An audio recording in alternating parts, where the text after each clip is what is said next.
5 games in the fasting role, yes, right? Yes, he did, yeah. As we go into game number 3. Now, remember again, both teams secured here. Suning out of playoffs and RNG secure in playoffs. RNG right now 7th. They need this win because otherwise I don't know what to make of RNG going into playoffs. They need to show us what they showed us in game 1, and that's that consistency within the realms of Summoner's Rift. So for RNG, you have a lot of early options around your soul lanes. I expect us to just completely ignore this bottom side. You have an AD jungler with 2 AP soul lanes. You should have the ability to take push in that top side. And in mid, the first few levels Zoe can push by hitting the back line with the Q, but still it will get to a point where Syndra will just be able to match that and look for trades on top of you. So going to be a lot about playing through this top lane and trying to force aggressive 2v2s in the mid lane. Now, Conqueror doesn't show you much, does it? Wait, okay. I'm hearing a cannon sound, but I'm not seeing a cannon sound. You're right. I apologize for this sound delay here, ladies and gentlemen. We'll get that fixed as soon as possible. As Longxing, you're seeing that sound was about the trading towards Bin in this early phase, while Shalom says it's time to invade. Ooh, and I like this. We just talked about how RNG want to be playing heavily around their top solo lanes. Yeah, we're back. Ooh. Angel's like, Angel no, is trolling mine. Throw it into the turret. Red buff has to crawl back to whence it came from. Still, now, this actually doesn't really mean that much for the side of Suning because guess what? The fact that both your soul laners just left lane now gives push to Longxing and Xiaohu, so now they can just hover over and make sure that Xiaolongbao can cut the map in half. As you can see already, I mean, Zoe's right at the turret here. We're looking bot for now because there's trading going through, but Xiaolongbao's still here. Well, RNG are just trying to make sure they can get the bounce back. The map has just been cut. They're playing so aggressive in the bot lane, trying to force that in the tower, so then they can play safely on their side of the lane. I mean, you talked about with RNG, with the poke that comes through here as well. I mean, you set up the individual solo lanes here for RNG, and that is a good cut, if you want to put it that way. And even though they are playing this more kind of poke-style composition, right? They want to play more from a range. Betty's still going more towards this on-hit Varus, so they still will be able to play out the later stages of the game. I think from, if we look at an 80 carry standpoint, I think we've seen an equal amount now. As I'm going to pause. Scout of the Week is good here. Xiao actually taking a horrible trade, but has a redemption. What the heck? I mean, honestly, I don't know what you want me to say. That's so unfair. Yeah. Why do you get a redemption at level 3? That's how Zoe works. They didn't ban it. Xiaohu picked it up. Royal never give up. Random number generator, apparently, is Xiaolongbao not going to go for a 1v1. Now, SOFM, he hits Sonic Wave, but remember, redemption! Flash forward. This champion is 200 years worth of silliness. But it makes you question Suning's communication now to where Angel should be able to point that out that, hey, he has the redemption. Maybe going for this invade isn't the best idea. Of course, Longxing also has push in the top side. And even though Xiaohu was having the wave bounce back to him, would be able to follow up relatively easily. Now we get to see something that's actually League of Legends in the bottom lane. Sword Art going in for an aggressive trade. Betty at half health now. But look, Hysterics. RNG got the bounce back that they needed. They know they're going to be in a pretty good place, and trades going pretty evenly on both sides. Exactly right. You got a big 5 head for me, sir. I'm trying to keep up at this point. As Xiaohu now has a flash. Okay, he's taken SOFM's flash, and SOFM now has it used against. Does this bring you back to game 1? Because this is exactly how RNG started snowballing their advantage. Different jungle matchups, but you're right. The snowball, very real. 24-12 CS. Well, and it shows just what Xiaohu can do when he has pressure in the mid lane. He's definitely one of our mid laners who moves most, who always recognizes the window and always tries to get his teammates ahead. And he's on Zoe, so I need everyone to remember that Xiaohu, when Uzi's on this team, you won't see this pick, really, if at all. Xiaohu enabled by the fact that he has Betty on this bottom lane. I was going to say, I see a lot of people kind of meme this, like, oh, people need to stop saying that Uzi being gone unlocks all the other members. It's like, no one is saying that Uzi being gone makes the other members better or makes the system work. Yeah. But it unquestionably does give more resources, more jungle attention, and more emphasis on their ability to play the game. I'm not saying it's better. I'm not saying that Uzi ties him down. But at least last year, because Karsa could have been part of it as well, right? Karsa played a lot more heavily around the bottom side than Xiaolongbao does. Yeah, I mean, you got a new jungler, so you shape how he works within the realms of this team, right? Where this is his first LPL team, and Xiaolong Bao is on a team where, okay, first of all, we don't know who the dominating voice is on this team, because usually it is Uzi. That's another part of it, right? Ming is the, oh no, sorry, Xiaohu is the longest standing member. You would assume that Ming would be a dominant voice as well, Yeah. but just the way that RNG has played this split doesn't really make it look like it. Oh, it's out of the week. Xiaohu now hits level 6 though. Angel not there yet. He's actually half the way there. He picked up an Ignite. Now he has a Proto. God, I hate this chair. And I play Zoe, man. I never get a redemption at level 3, But nor a Proto Belt. keep your eyes on the bot lane. We do see Xiaolong Bao hovering around River, trying to find a sneaky avenue into this lane. No wards to spot him out just yet. You know, if we talk about game 1, it's this invade towards the blue buff again with perfect timing that RNG played so consistently with to start this series off. And they do know that the blue buff is going to be spawning soon. Of course, it was the only place that SOFM could have started. Is Betty caught out? I don't think so. Heal's going to be used. They get the concussive blows. The poke comes down. Huanfeng is dangerously low. Sword Art stunned as well. Good Winter's Bite. SOFM moving into the lane. But he can't do anything except help catch the wave while Xiaolong Bao takes the dragon by himself. Look at Xiaohu, though. Already making the roam down. Remember, this is level 6 Zoe with both summoners underneath turret. Sword Art is low. They've got a wave in the way. Heal is used. Sonic Wave, but SOFM trying to pressure him away. RNG get everything, though. They force SOFM to show on bot. They take Dragon. They're making so many members of Suning share XP. They got the heal from Sword Art there as well. Yeah, so just a huge win for the side of RNG. Wave still pushing in. Huanfeng has no mana, is dangerously low, but RNG, good time to back away now as well, while SOFM is like, where did my jungle go? I like that we don't see RNG's bottom lane back yet because you can just kind of fake recall, wait, then push out this wave, get closer to a timing when Herald spawns, and then look to make the better swap for Herald. Ladies and gentlemen, this is to be done in your solo queue. You will be gods of your tier. Sword Art, though, roaming up. But look at Xiaohu. He's in the enemy jungle, waiting for someone. I mean, Angel's spotted in the mid lane. Oh, Sword Art. Oh, he's going to walk in. Oh, unlucky. I love how Xiaohu uses pressure, man. Yeah. It's so great to see. He's so active on the map. The game 1 Galio was the same thing, right? It was still pressuring towards the topside jungle with Xiaolong Bao. And I have to say, when Xiaolong Bao is in the better form in the better games like this, Xiaohu and him actually pair up really nicely. Also, we see the fact that SOFM has pretty much completely neglected the top lane. Long Xing does have push. And now the members of RNG are here. Again, they had a much better back timing, a lot closer to this objective spawning.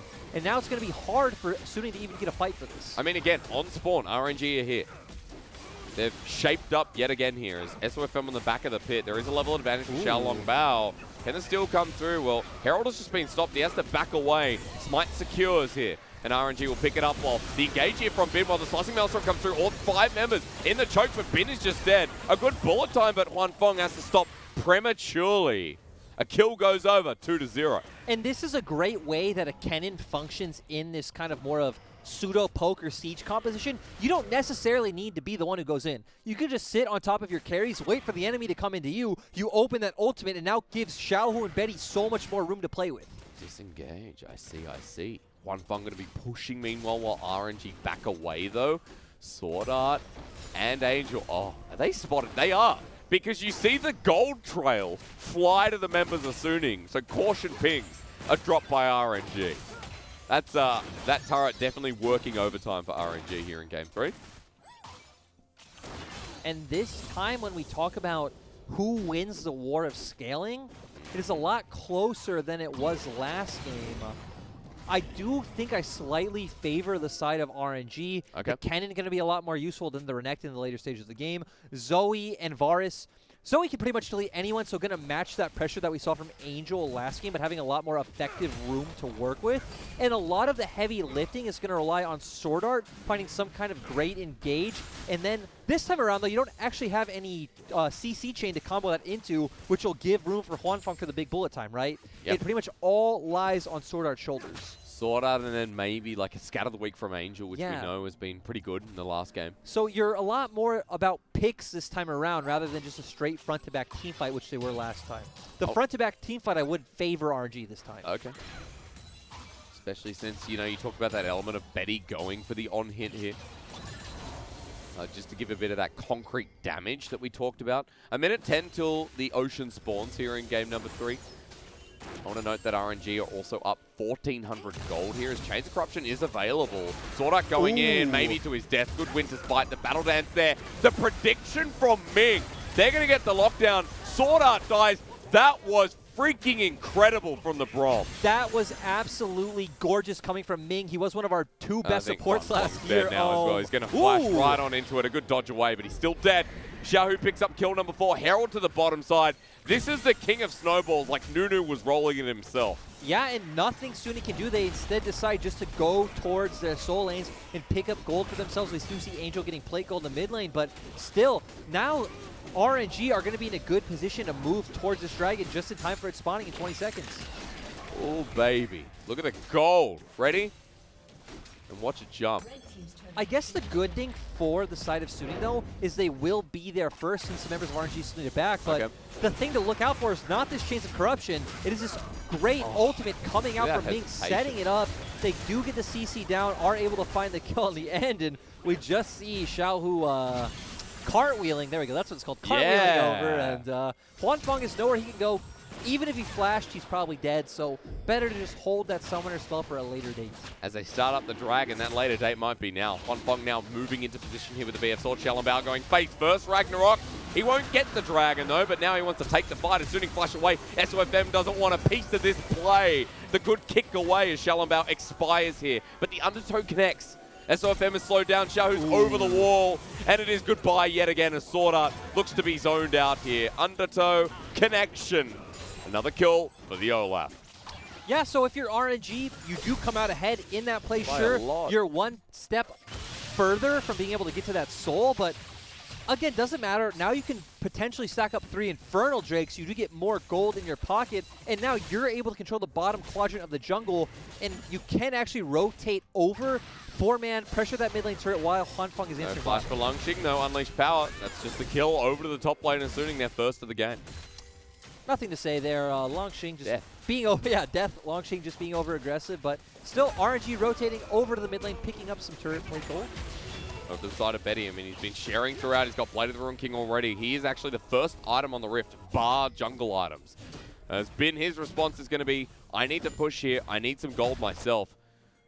And much like game 1, as Chains Corruption comes through with the cleanse, actually good Winter's Bite yet again. Ming tries to pop the ulti, the flash away from Angel. But he's now used both his summoners in one trade. That was great from Ming. You could see Betty didn't even expect it to hit by the fact that he started walking away, but didn't matter. They were still close enough range to where Angel felt the need to flash. I'm ready for a Ming game.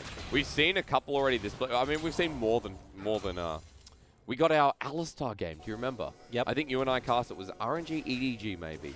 It was a while ago anyway. He's had some good turret games as well. Yes. And for anyone who doesn't remember, didn't watch last year, last summer, Ming was considered a top 2 support. Since Ming's been in the league, he's always been considered, you know, top 2, top 3. But he has those absolute peaks, right? Yep. And I will say this split, he's had some questionable moments, but then he's always backed it up. There's a kick flash coming through, but it's only into the wall. Xiaohu looking for the movement speed to run away, but Suning are committing hard for this one. Bin underneath the turret. All it takes is an undertow and death from Betty. And another kill goes over while Ming, supportal combat, yeah, baby. We get Ming getting his kill of the game. And it's like you just pointed out, Suning were the ones over-committing so hard, and your keyword this game has been death, and that's all Suning are able to find. And guess what? Rift Herald is coming up in like 10 seconds, so RNG can get their resets, get back on the map first, set up this vision. We already see pings going down, and gotta get another neutral objective. You set up what the late game was going to be. I don't think we're getting here at this point, as SOFM started this one. Yeah, he's still so close to his turret, not able to really kick him into the team because the wall's there, and they all go in so deep. That movement speed being so clutch coming from Zoe's W as well. Actually didn't really need to use it. Shallenbao's there though, and Bin ends up going down. Betty just able to Q, and there's the supportal combat that you were talking about. Yeah. This is the Ming game. That's the, this is definitely showing us the Ming game. Let's be honest, it kind of feels like game 1, Shallenbao and Xiaohu especially have been the instrumental members, but Ming's been flashy, and that's all I care about. Ming and Betty have been working a lot together here. And I know support and AD carries do that, but even more so. And we've had a lot of conversations off screen about who is the most consistent member of RNG, and this one it has been Betty. The Yeah. only series where I really remember Betty performing really poorly was the IG one, which they did almost still win, right? It was 1-2. They were close in that second To game. be fair, I think Puff and Southwind outclassed them as a bottom lane in that series as well. But I agree. Like, Betty was, I guess, showing signs of pressure, would you call it? I don't know how best to class it. How best. I'm not sure, but that was one game where we saw him constantly getting caught out. But still, hasn't happened this series. Hasn't really happened since. And another objective for the side of RNG. This is not going to late game. We're 6,000 gold ahead at 15 minutes. About to say, I mean, this looks like RNG have it in the bag. And now, ladies and gentlemen, you might be wondering, why are we only talking about RNG? Suning it out of playoffs. At this point, this game for Suning is purely about showing us what we want to see in summer, while RNG, we will be seeing them in playoffs without a doubt. Suning are not only out of playoffs, but they are down 1 turret to 4. Actually, Xiaohu's going to pick up another one, so 1 turret to 5. They are now down almost 6,000 gold at the 16-minute mark, and RNG's composition will have a better time in the later game. So, as you mentioned, yeah. It's going to be really tough for Suning to find anything, and when you have things like, let's say you had TP on your mid lane or something like this, you can at least look through cheesy plays, not even cheesy, let's use the word cheeky. Cheeky plays through the side lane, looking for these picks and not losing Baron pressure because you have the TPs, but they don't have that. So they really need to rely on RNG overstepping for vision or an objective or over-aggressing for a dive. Which, within the realms of the game itself, you get one RNG or another, right? It's not like middle of the game you commonly get as Angel going to be walking in here. He's just dead, Chains of Corruption. He gets autoed to death. The bullet time good, but not enough damage at this point. Xiaohu gets burnt out. Ming with a great ulti again. Betty walks on in. Golden is Ming, as Olaf has decided Ragnarok shall come down. And it is Ragnarok Day for Huan Fong as well. Good night. Sleep tight, Suning. Just great team fight coming out from RNG. Baron hasn't even spawned, so not able to look for anything like that. Does seem like Xiaolongbao is just going to solo the dragon, and the rest of the members are going to be able to take this turret and maybe even an inhibitor. Just keep on going forward. Doesn't look like the inhibitor is going to come through, as Betty's going to clean this one up. But open base here at 17 minutes in the game. And it's an 8K gold lead at 17 minutes in the game. And an Infernal Soul. Okay, who are we highlighting? Xiaolongbao here, who I don't know what, but I apologize. Who did we think the key member was coming into RNG? Was it Xiaolongbao? It was Xiaolongbao. Oh, I knew the answer. We said a lot of the weight would be on his shoulders for RNG to have more consistency in their form. He's having a really good game. But coming back to my point I had before the fight, it feels like RNG will be inconsistent within the realms of a series, individual games, not the game itself. This is the consistent version. Yep, so we see a pretty good team fight finding that pick onto Angel. Then this ultimate actually felt a little maybe over-aggressive, but it didn't matter. It did buy time for the likes of RNG to get in there. And again, they're so far ahead, Ming doesn't go down regardless. And then Xiaolongbao just following up. Huan Fong left in a really strange place. Which way does he go? Yeah. But going back to that point you just made, I feel like there's only been one game where they had a really good early game, then failed, and it was against Vici. Yep. They did lose that series overall. I think they went down 1-2. But like, this series is a great example. Game 2 was not great from RNG as Dominus. Okay, for Sparta, when? Bin's going to go on in. Lungshin gets the slow one down. The Slicing Maelstrom comes through. He's 1 versus 2 until Xiaolongbao arrives to flash away. The re-engage.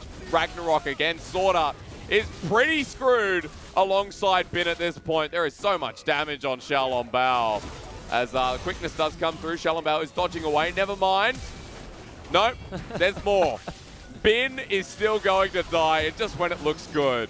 You got to look at the mini-map, folks. RNG, all 5 are bot. I want to know what SOFM is doing between the mid, outer, and inner turrets. He's proxy farming. He's doing actually something. Is. No, yeah. he's proxy farming. Oh, yeah, you're right. So he did take the wave, and now Suning are just going to be able to try to push mid-turret. He misses Flandre, so he's like, I'm going to place in. We look at the bottom lane, and they're still going. Ooh. Flash Chains of Corruption here. Ming now in position to ult yet again, but does he even need to? Nope. Because Godlike, you heard it, 7-0-4. And let's go back to the play that just happened. Hello. It'd be very easy to look at the map and say, hey, what the heck? Syndra's top, Lee Sin's top. Why are they going for this pick on the bot lane when RNG is pressure mid? It's like, they already don't have really any options available to them, and they need to look for these sort of surprise plays and hope that RNG aren't there. Just hope, okay, Longshing's here, maybe he's by himself. RNG, Baron's up, so RNG should be looking towards Baron anyway. Let's try to get this pick. It's about creating things you wouldn't expect the enemy to look for to try to find a route back into the game. Of course they shouldn't. They are 8K gold behind now. But they just want something, you're right. They need to. They need something. At this point, they're just going to keep bleeding out at this point, especially with Infernal Soul on the horizon. And I still don't know. I think this series has made us question even more. I don't know what form of RNG we're going to get in the best of fives. I don't know. First of all, I don't know what the roster is that we're going to get. I assume it's still going to be Betty. You would think that for the fact that they've used them all split, right?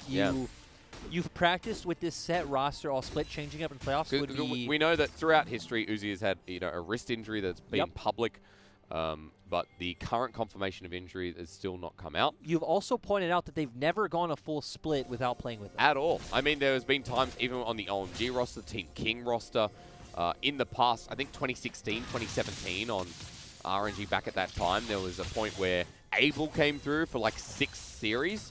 But Uzi still came in eventually. This is the first time where he's been on a roster and never played a Slitters. One Funk's like, no way. This Zoe has an exhaust. Who knew? A good attempt. Didn't even need to hit the paddle star. Didn't matter. Hit everything else. Hit the W, the passive. Yeah. Yeah. Got those enhanced auto attacks? Yeah.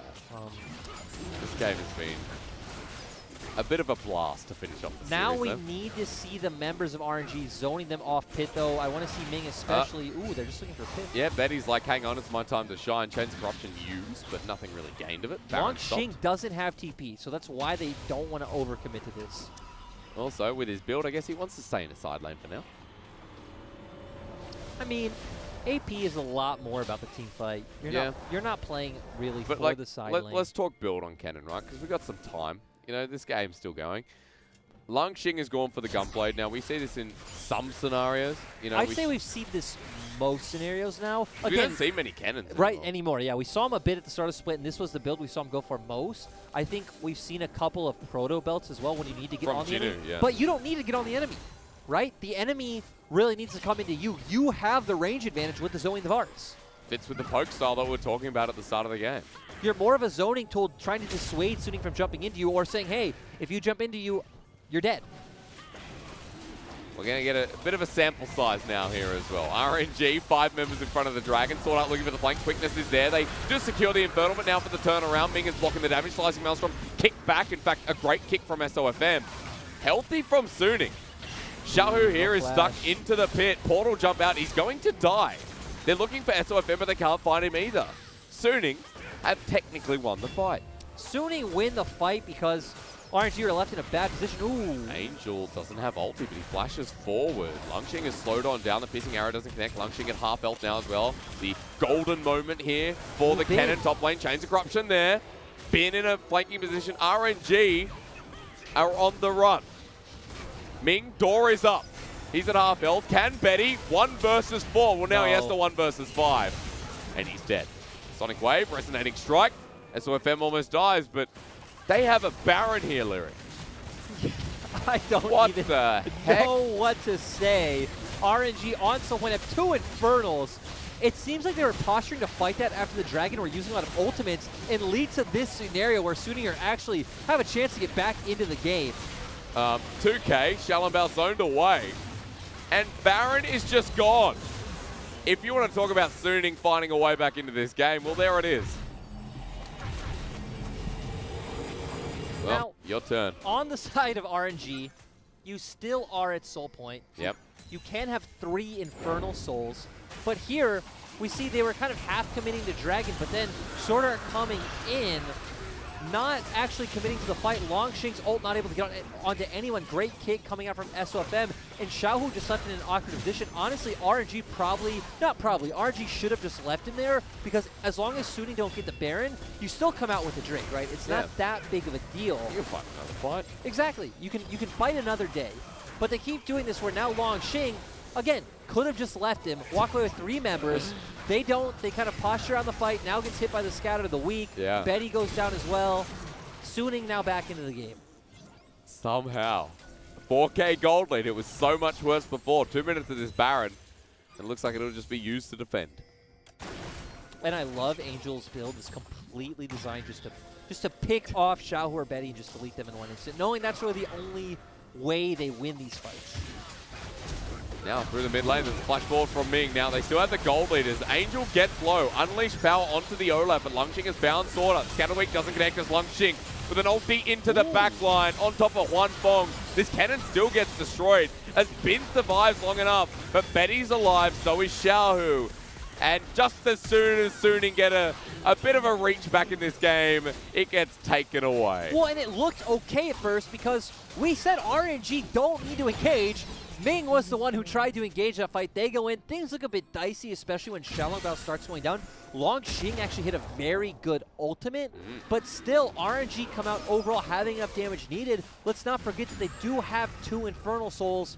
Xiaohu also has a death cap. And now 6-2 and 10. I don't know what to make of this game anymore. Just as we were saying, I mean, just also the, not hypocrisy, the irony, the fact that RNG within a game don't really throw leads, right?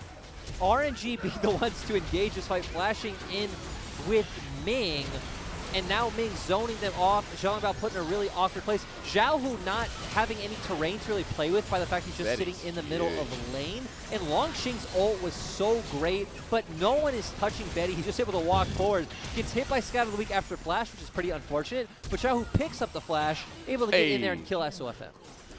Just Zoe things at the end of the day as well. Well, Betty's huge. Xiaohu's big as well. That could have been a lot better had Xiaohu been off to the side and been able to play off that terrain and really extend the range of those bubbles. That could have been a lot better if Angel didn't get as many Scatter the Weeks as he did, right? I think Angel's performance here on Suning kind of shows you the highlight of this player. Also makes you question why he was benched for Maple last year. Yeah. Because wasn't our story was like Angel kind of facilitating. This is like the team of leftovers in a sense with SOFM, Angel, and then everyone else kind of coming through. This is a two-man roster of leftovers. Come on, you know what I mean. SOFM Sword Art leftovers? SOFM Angel, essentially. I don't think SOFM's a leftover. You don't think he's a leftover? They beat IG in playoffs. That's true. All right, we'll pause on that because Xiaohu's just going to die. There's a big shutdown and a massive death timer. RNG are in the middle of this. Angel, Scout of the Week, not going to connect. SOFM gets another Sonic Wave. You know he wants to take it. But we got Infernal Soul and a numbers disadvantage. Yeah, the fact that Xiaohu is down, there's really no realistic way that RNG can fight this. They should just look to give it up. And they are. Ooh, are they? No, they're not. Xiaolongbao's going to flash this. You know he is. Or at least look for the poke. Infernal Soul denied for now. At least they only look for the steal, not overcommitting. They do have the mid inhibitor down, but this also shows us what RNG fans over the years have known, that in clutch situations, Xiaohu always falters. Typically, it is more on a playoff or world stage, right? Yeah. But still, we've even seen it this time around where they'll get to a lot of game threes and then not be able to close it out. Rogue Warriors, IG, BLG, or even in situations where they do win, like against EDG or JDG, it looks really dicey. Xiaohu on, the world stage has often been the story, hasn't it? It has. Bringing that up. It's why they always come back and fans question Xiaohu so heavily, because he's always such a regular season monster, always in the conversation for top 3, top 4 mid laners in LPL. Last split, until they faced off against top, a lot of people are saying, oh my god, this is Xiaohu and Karsa being the best mid-jungle duo. And then we went to World's group stage and it was like, we didn't get a version of Xiaohu at all. Nope, Xiaohu did not show up. Was it the Fnatic game as well, the tiebreaker, where Xiaohu kind of faltered as well, from memory? Yep, and it happens consistently every year, pretty much since he's come in, where those early years he was a bit better, right? Thinking back to 2015, 2016, but especially in recent times, when the going gets tough, Xiaohu doesn't show up. I was about to say, Xiaohu don't get going, as Trouble Bubble is going to land though, so maybe a better Xiaohu moment. He can't portal jump in, but the poke, as you're talking about, still getting set up here. Angel trying to find his window in as Xiaohu comes through, still doing quite a lot. SOFM has GA, but is he dead? Yes, he is. Now, Lungxing in the perfect position to use the Lightning Rush into ultimate. Ming pops the ulti again. Juan Fong drops down the bullet time, but it doesn't hit anyone. And see how much better these fights look when RNG just waits for Sunin to come into them. They don't need to engage. Just let Xiaohu land a lot of his damage. He is big on this Zoe. Got the heal dodging away. The movement speed available. Picks up yet another heal here as well. Huanfeng doesn't have the ulti, and a lot was used by Suning. Yeah, and they still have super minions in the mid lane, so they feel fine just sitting in this river. And now walking into it, Bin almost regretting the play. We're just A-ramming for a bit, it seems. Gone, actually. We are A-ramming. We are A-ramming. RNG just kind of constantly threatening this Baron. In this angle, this looks like Butcher's Bridge. This actually really looks like the Howling Abyss. Ooh. As Huanfeng gets poked out yet again. SOFM trade. Sonic Wave. No resonating strike. Okay, they're going to flash in, maybe make use of the ultimate, but he's dead. Slicing Maelstrom wasn't used well either. And RNG are losing members fast. That's 3. Xiao has no mana. That's 4. Betty's going to die as well. He's trying to carry this. But Unleashed Power says no. Is that game? Could be game, but 2 parts to this fight. First of all, actually, the fight doesn't matter. Looks like Suni can just... Oh, Suni can't end, actually. Okay, all right. We're getting ahead of ourselves. You take me where you want to take me, because I don't know what the heck I just witnessed. I mean, 10 seconds on Xiaolongbao, 15 seconds on Longshin. You don't assume they could end, but RNG got really impatient. Oh my god, they're actually going for it. They're going for the end. Xiaolongbao up in 2 seconds, big in 5. First Nexus turret. Number 2 Nexus turret. Oh my god, really? And RNG are going to lose this series. They're still in playoffs, but boy, oh boy, was that an ending no one really came